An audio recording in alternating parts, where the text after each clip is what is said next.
Blog. আজকে হচ্ছে শনিবার অ্যান্ড অনিন্দ আজকে অফিস যায়নি অ্যাজ ইউজুয়াল, কারণ ওদের কি, তোমাদের অফিসে কি আছে, অফিসিয়াল কিছু শাটডাউন চলছে। এই এখন ক্রিসমাস ধরি না এখন, তো তো অফিসের কিছু একটা মেনটেনেন্স বা শাটডাউন চলছে, তো ওই জন্য আজকে ছুটি, মানে অফিস যেতে হয়নি। আর তো এখন আমরা সকাল থেকে রিশার ব্যাক টু ব্যাক 3খানা প্রজেক্ট ছিল স্কুলে, তো 3খানা স্কুলের প্রজেক্ট ফিনিশ করে লাঞ্চ বাগেরা করে এখন তো সন্ধেই হয়ে গেছে। এখন কটা বাজে? 6:33, এখন 6:30 বেজে গেছে। তো এখন যাচ্ছি রিম মলে। অ্যাকচুয়ালি পুজোর জন্য রিশার জুতো কেনা হয়নি, তো আজকে যাচ্ছি আমরা জুতোটা কিনতে। আর কি করছো তুমি? কি জুস, ম্যাঙ্গো জুস খাচ্ছে। মাঝখানে দাঁড়িয়ে শুধু চা খেতে নেমেছিলাম। কি গরম, কি গরম, মানে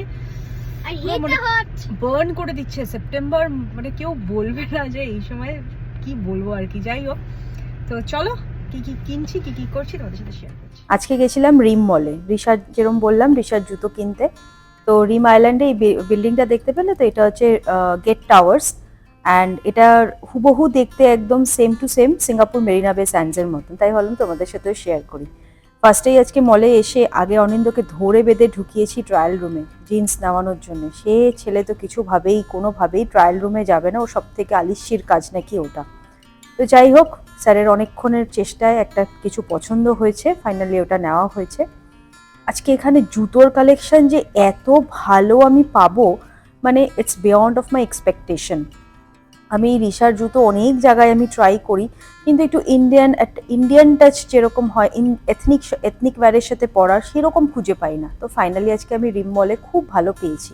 তো আমরা ওপরে ফুড কোর্টেই যাচ্ছিলাম, যেতে যেতে দেখলাম যে স্নো ওয়ার্ল্ড। তো রিশাকে বললাম যে এর মধ্যে একদিন তোকে নিয়ে আসবো স্নো ওয়ার্ল্ডে। যখন বিয়ে হয়ে নতুন দুবাইতে আসি, তখন আমি এখানে ঘুরতে এসেছিলাম একবার, আবুধাবি না, দুবাই স্নো ওয়ার্ল্ডে। খুব ভাল লাগে ভেতরটা। আর আজকে আমাদের ডিনারে ছিল হচ্ছে ম্যাডামের পিৎজা, আমাদের ছিল একটা সি ফুড কম্বো, তার সাথে একটা সাবওয়ের chicken grill salad and hot and sour chicken soup and সাথে একটু ড্রিঙ্কস। তো এই খাওয়া দাওয়া করে মাঝখানে প্রচণ্ড খিদে পেয়ে গেছিলো, তো ওই জন্য আগে আমরা ডিনার করে নিয়েছি। ডিনার করে তারপরে নিচে যখন ঘুরছিলাম, তারপরে দেখি ব্যাস হ্যালোওয়েন পার্টি অলরেডি অলমোস্ট স্টার্ট।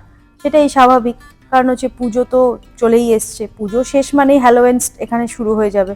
হ্যালোওয়েনের ভূতেরা যা নাচানাচি করে, সব দোকানে দোকানে ভূতেদের সব কিছু সাজানো আর কি। রিশাকে বললাম তুই এবার কি সাজবি বল, প্রত্যেকবারই কিছু না কিছু সাজে। তো এই সব করতে করতে তারপরে মল ঘুরতে ঘুরতে বাড়ি যখন আসলাম, প্রায় তখন রাত্রি 12:30। চলো এন্ড করছি ব্লগটা। যদি ভালো লেগে থাকে ফলো করে দিও। Tata bye.